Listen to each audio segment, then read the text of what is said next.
รงเรียนฟ้าสีคามเมืองนาเซทองนครปฐมจันทร์จัดงานเฉลิมฉลองวันเด็กน้อยสากลและวันปลูกต้นไม้แห่งชาติประจำปี 2025 ซึ่งภายในงานแม้นมีหลากหลายกิจกรรมที่เต็มไปด้วยบรรยากาศที่ฟุดฟื้นม่วนซื่น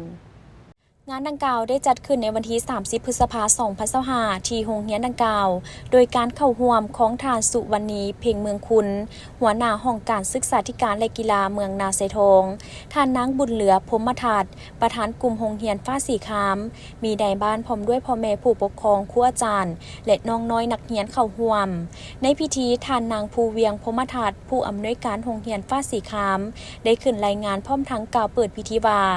การจัดงานเฉลิมฉลองดังกล่าวทางโรงเรียนแม่นได้จัดขึ้นในทุกๆปีพิเศษในปีนี้แม่นมีหลากหลายกิจกรรมที่มีความหมายความสำคัญเพื่อสร้างความเบิกบานม่วนซื่นให้กับน้องน้อยนักเรียนและพ่อแม่ผู้ปกครองที่เข้าร่วมภายในงานได้รับชมซึ่งงานในปีนี้ประกอบมีหลายกิจกรรมเป็นต้นแมนการแสดงศิลปะวรรณคดีฟ้อนเต้นห้องเพลงซุ้มการแสดงละครตุ๊กตาแห่งชาติถามตอบความรู้รอบตัวงานตลาดนัดวางแสดงขายสินค้าของนักเรียนดินกิจกรรมแลกเปลี่ยนของขวัญการประดิษฐ์สื่อการเรียนการสอนของครูอาจารย์และน้องนักเรียนและร่วมการปลูกต้นไม้การจัดงานดังกล่าวนี้ขึ้นก็เพื่อเป็นการสุขโยส่งเสริมให้น้องนักเรียนได้แสดงออกถึงความรู้ความสามารถและศักยภาพของพวกเขา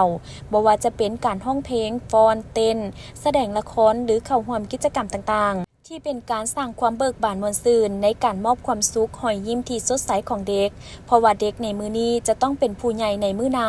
และจะเป็นทรัพยากรมนุษย์ที่สำคัญในการสร้างสาพัฒนาประเทศชาติให้เจริญก้าวหน้าในอนาคตและนอกนั้นภายในงานยังได้ร่วมกันปลูกต้นไม้